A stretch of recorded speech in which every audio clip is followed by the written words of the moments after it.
नमस्कार, आप देख रहे हैं 4 PM और मैं हूं आपके साथ निधि तिवारी। जैसे जैसे लोकसभा चुनाव नजदीक आ रहे हैं, वैसे ही सभी पार्टियां वोटरों को लुभाने के लिए तरह तरह की जुगत में लग रही हैं। हर एक वर्ग को साधने की कोशिश की जा रही है।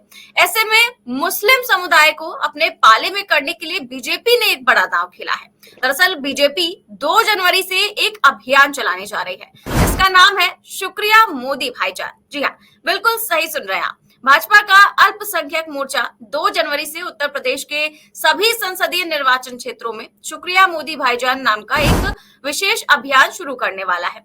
इस अभियान के तहत हर लोकसभा क्षेत्र में कार्यक्रम आयोजित किए जाएंगे, जिसमें कम से कम 1000 मुस्लिम महिलाओं को जोड़ने का लक्ष्य रखा गया है। अब मुस्लिम महिलाएं मतदाताओं को इनको रिझाने की कोशिश करने की इस टैगलाइन, ये जो टैगलाइन रखी गई है उसका नाम है, न दूरी है न खाई है, मोदी हमारा भाई है। तो इस तरह की टैगलाइन भी रखी गई है। अब कार्यक्रम में मुस्लिम महिलाओं को केंद्र की मोदी सरकार द्वारा उनके किए गए कार्यों के बारे में बताया जाएगा, उनसे अवगत कराया जाएगा। साथ ही उन्हें यह भी बताया जाएगा कि उन्हें आखिर भाजपा को वोट क्यों देना चाहिए। ये अभियान जो है आने वाली 2 जनवरी से शुरू होगा और 20 जनवरी तक चलाया जाएगा। इस पर विपक्ष ने किस तरह से बीजेपी को घेरा है और आखिर बीजेपी को ऐसा अभियान चलाने की जरूरत क्यों पड़ी, आखिर क्यों इस तरह का अभियान चलाया जा रहा है, इन सब चीजों पर हम चर्चा करेंगे। और इस चर्चा में हमारे साथ जुड़ेंगे राशिद जहीर सर। सर, बहुत बहुत स्वागत है आपका। तो सर, जिस तरह से आप देख रहे हैं, आप इस अभियान को किस तरह देख रहे हैं कि बीजेपी के तमाम नेता जिस तरह पानी पी पीकर मुस्लिम समुदाय को कोसते रहते हैं, गालियां देते हैं, और बीजेपी के सांसद रमेश बिधूड़ी ने क्या किया था संसद के अंदर वो तो सभी जानते हैं। तो फिर आखिर उसके बाद इन सब चीजों की जरूरत कैसे पड़ गई? निधि, भारतीय जनता पार्टी जो है वो एक पार्टी की अलावा भी एक मिशन की तरह काम करती है। आपको याद होगा अभी कुछ दिन पहले, शायद 2-2.5 साल पहले, उन्होंने हैदराबाद में एक सम्मेलन किया था। वहां मोदी जी खुद गए थे। उनका आकलन यह है कि 2019 के चुनाव में उनको 6 या 7% मुसलमानों ने वोट दिया। उनका आकलन है। अब वो लोक नीति के आंकड़े क्या कहते हैं इसके बारे में तो हमें नहीं पता, अलबत्ता भारतीय जनता पार्टी का आकलन है। तो वो उन जगहों पर भी सेंध मारना चाहती है जिन जगहों पर लोग ये सोचते हैं कि ये तो हमारा वोट बैंक ही नहीं है। उनका अपर क्लास वोट और बाकी जो हिंदुत्व वाला वोट है जब उनके कब्जे में पूरी तरह से है, तो आपको याद होगा कि मोदी जी कर्नाटक के इलेक्शन के समय केरल भी गए थे। केरल में उनकी कोई जमीन नहीं है और वहां पर उन्होंने वो वंदे भारत जो है जल्दी जल्दी से उनका इनोग्रेशन भी किया था। 16 डब्बे की ट्रेन की जगह 8 डब्बे ले गए थे मद्रास से और फौरन कर दिया था। जबकि वहां के जो चीफ मिनिस्टर है विजयन साहब, उनका बड़ा जबरदस्त प्लान पहले से ये सिल्वर लाइन करके ट्रेन करके वो अटका हुआ था। लेकिन मोदी जी ने वहां पर लोगों को, क्योंकि उनको मालूम है केरल मेरा कमजोर है, तो केरल पहुंच गए। अब मुस्लिम समाज जो है देश में 20%, 19%, उसको एक तरफ भी उनका दिमाग रहता है और ये एक अच्छे खिलाड़ी और अच्छी पार्टी की पहचान है। उनको मालूम है कि हमारा हिंदी बेल्ट पे तो मजबूत है ही, लेकिन जहां से मुसलमान, मतलब बैल में से भी दूध निकालने की बात वो करते हैं, हम अपनी जबान में कहें तो मुस्लिम समाज की तरफ वो आकर्षित हैं। और मुझे कोई इसमें मुजायका नजर नहीं आता, दिक्कत भी नहीं है। हर पार्टी अपने अपने चीजों को साधती है। अगर वो ऐसे असाधारण वोट को भी साधना चाहती है, जिस वोट के बारे में आपको मैं आगे बता दूंगा कि वो क्या क्या सोचते हैं मुस्लिम समाज, लेकिन भारतीय जनता पार्टी को इस पर तो सलामी करना चाहिए कि वो ऐसे वोट को भी ले जाना चाहती है और वो किसी हद तक कामयाब भी हो जाएगी। ये जो बासित चौहान है, ये मेरे ही देश, मेरे ही शहर के हैं। जिस जमाने में यहाँ पर ये बनना चाह रहे थे महिला आयोग के कुछ, तो मैं देख रहा था कि वहां 500 से ज्यादा महिलाएं सर्किट हाउस में थी। अब ये बात दीगर है कि वहां चर्चा ये भी थी कि ये महिलाएं 500 रुपए लेकर आई हैं, क्योंकि गुर्बत तो बहुत जबरदस्त है निधि। तो वो महिलाएं आ गई थी बुरके में, मैं खुद उस वक्त मौजूद था। तो ये लोग कोशिश कर रहे हैं और कुछ सुविधाएं भी दे देंगे। अब देखो, भूखे को क्या चाहिए? 2 रोटी। आपने पहले भूखा कर दिया है। मुसलमान को क्या चाहिए? सुरक्षा। आपने उसे दीवार से लगा दिया है। अब वो तुम उसको कह रहे हो मोदी तुम्हारा भाई है। अब इतने बड़े नेता को, प्रधानमंत्री जी को कौन कहेगा कि नहीं आप भाई नहीं कसाई हैं? ऐसा तो नहीं कह सकता, भाई ही बताया जाएगा ना। अब वो यह है कि सलमान खान से प्रेरित होकर दिया डायलॉग या कैसे दिया वो जाने। अलबत्ता भारतीय जनता पार्टी को इस बात में सलाम करना चाहिए। जी। बिल्कुल ठीक बात है सर। भारतीय जनता पार्टी को इन सभी चीजों के लिए सलाम करना चाहिए, जिस तरह की राजनीति और जिस तरह पूरी तरह से चुनाव में जुट जाती है, जैसे कि एक युद्ध लड़ रही हो। खैर, इससे जो इवेंट किया जा रहा है, ये शुक्रिया मोदी भाईजान, इसको लेकर विपक्ष ने भी निशाना साधा है। और जो है दिग्विजय सिंह ने भी तंज कसा इसको लेकर कि भाजपा और प्रधानमंत्री मोदी जो है वो जय श्री राम से शुक्रिया मोदी भाईजान पर कैसे आ गए। क्या वाकई में बीजेपी बदल रही है या फिर ये सिर्फ वोट बैंक की राजनीति है? दिग्विजय सिंह या कांग्रेस या समाजवादी के बारे में निधि बताने से पहले मैं थोड़ा सा इस बात पे रोशनी डालना चाहता हूं इन फ्रंट ऑफ यू कि पहले तो ये समझ लीजिए कि मुस्लिम समाज की तरफ जब ये मोदी भाईजान का नारा दे रहे हैं और उनको अपनी तरफ आकर्षित करना चाहते हैं just because of the vote, तो आप ये बताइए, एक तरफ तो आप मोदी भाईजान कह रहे हैं और दूसरी तरफ आपके तमाम नेताओं के बारे में अमित शाह, मैं इन छोटे मोटे नेताओं की तो बात ही नहीं करता कि उनको कुंवर दानिश अली को गाली बक दी और ये कर दिया वो कर दिया, वो उसका अपना मेयार था, वो उसका अपना परसेप्शन था, उसकी किस परिवेश में उसकी परवरिश हुई है वो जाने। विदुड़ी नाम का व्यक्ति, मैं उसके बारे में बात करके अपना समय खराब नहीं करना चाहता, लेकिन मैं अमित शाह पे आना चाहता हूँ। अमित शाह जी जब कर्नाटक गए तो 4% जो उनका मुसलमानों का जो रिजर्वेशन है, सबसे पहले आप बोले कि 2% तो है ये तो वोकलिंगा का है और 2% जो है वो लिंगायत का है। अब आप ये बताइए, आप वहां जाके तो रिजर्वेशन खत्म करते हैं और यहाँ पर आप लाके उत्तर प्रदेश का एक लड़का बिठा देते हैं कि हर शहर के अंदर ये मोदी भाईजान का नारा लगाएंगे। ये दुरंगी व्यवहार आपको करते हुए शर्म नहीं आती? मैं भारतीय जनता पार्टी के आला कमान नेताओं से अगर मुखातिब होकर ये बात कहूं कि आप किस मुंह से कह रहे हैं, देखिए मुसलमान तो बेचारा किस वजह से वोट देगा नहीं देगा वो एक अलग बात है, लेकिन आप भी तो अपने गिरेबान में झांक कर देखें कि कर्नाटक में आप क्या कह कर आए। 2014 में जब उत्तर प्रदेश के प्रभारी अमित शाह को बनाया तो मुजफ्फरनगर आए, चूंकि मुजफ्फरनगर में झगड़ा हुआ था और वहां पर क्या कह कर गए कि साहब बदला लेने का वक्त है, शान का वक्त है। तो आप एक तरफ तो ये बातें करते हैं, दो वर्गों के अंदर जबरदस्त तरीके की खाई पैदा करते हैं। निधि, मैं आपको पर्सनल तकलीफ के साथ एक बात बताना चाहता हूँ। वाकई में दंगे तो कुछ हुआ करते थे, झगड़े भी होते थे, लेकिन बाखुदा आप यकीन मानिए इतनी ज्यादा नफरत दो वर्गों में नहीं थी। आज एक दाढ़ी वाला, एक टोपी वाला बस में जब घुसता है ना, बस में, ट्रेन में, तो यकीन मानिए वो डरा डरा रहता है। ये आप किसी भी आकलन में, कोई पत्रकार आपका जमीन पर जाके पूछ लीजिएगा, आपने वो दिलों में इतना डर भर दिया एक वर्ग के। ठीक है, उस वर्ग के अंदर हो सकता है कुछ बदमाश किस्म के लोग हों, हुडलम्स हों, तो लॉ एंड ऑर्डर के जरिए आप उनको सही कीजिए। मायावती ने किया है, कल्याण सिंह ने किया है।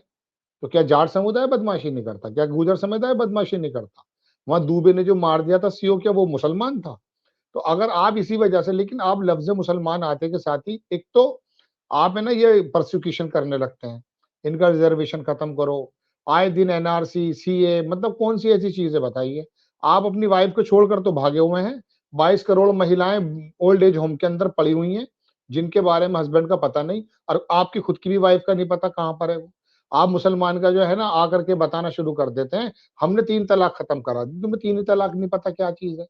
लेकिन आप मुस्लिम महिलाओं को ये बताने के लिए कि देखिए हमने दूसरी शादी खत्म कर दी, अरे आप 22 लाख महिलाओं के बारे में कीजिए।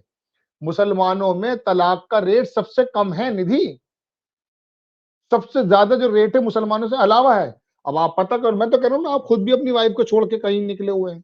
आपके एक एफिडेविट में होता है कि आप शादीशुदा हैं, दूसरी जगह आप नहीं रहते। आप महिलाओं की बात कैसे कर सकते हैं, खासकर मुस्लिम महिलाओं की? तो ये तो इनके खाने के दांत और दिखाने के दांत है, लेकिन बेशर्मी और बेहयाई और ढिठाई, ये तीनों चीजों शामिल करके मैं इनको सलाम ये करूंगा कि एक तरफ तो आप उसके जो है ना गले के अंदर मुंह पर पैर रखे हुए हैं और मुंह पे कह रहे हैं ले लुकमा खा ले, मैं लेकर आया हूं देसी घी का लुकमा। ये क्या जहालत की बात है। अब कांग्रेस के पास आ जाइए, अखिलेश यादव तो उत्तर प्रदेश में सबसे बड़ी पार्टी कहे जाते हैं, मुसलमानों ने वोट देता भी था, अब नहीं देगा। लेकिन आप एक बात बताइए, ये अखिलेश यादव मुसलमानों का नाम लेते हुए इतना बचता हुआ नजर आता है, इतना बचता हुआ नजर आता है, जबकि इसके फादर जो थे ना, बाबरी मस्जिद के समय भी ये बात बोल गए थे कि मुसलमान अपने आप को ठगा हुआ महसूस कर रहा। तुम मुसलमान का नाम लेते के साथ ही तुम्हें लगता है कि हमारा कोर वोट हमसे छीन जाएगा। आपने अछूत बना दिया मुसलमानों को। तो ये पार्टियां तो ये सिर्फ इसलिए कि हम हितैषी हैं, हितैषी हैं तो सच्चर कमेटी की रिपोर्ट मनमोहन सिंह के समय ही तो शुरू हुई थी और मनमोहन सिंह के समय ही खत्म हो गई।